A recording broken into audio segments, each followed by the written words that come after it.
Mayor, matapos yung paghagupit ng Super Typhoon Uwan, alam ko apektado din yung Aurora. Ano yung pinaka-critical na natutunan nyo sa response at early preparedness ng Baler? Kung may isang Yes. bagay na babaguhin agad sa DRRM system ninyo, ano po yun?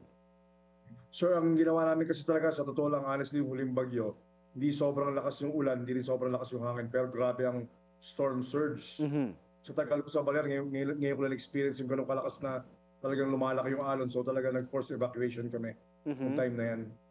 So sa ngayon, Mayor, ito na isa sa mga ikukonsidera natin dahil 'di ba dahil sa pagbabago o climate change nagkakaroon na ng mga ganito. Sabi niyo first time na ganung kalakas yung storm surge.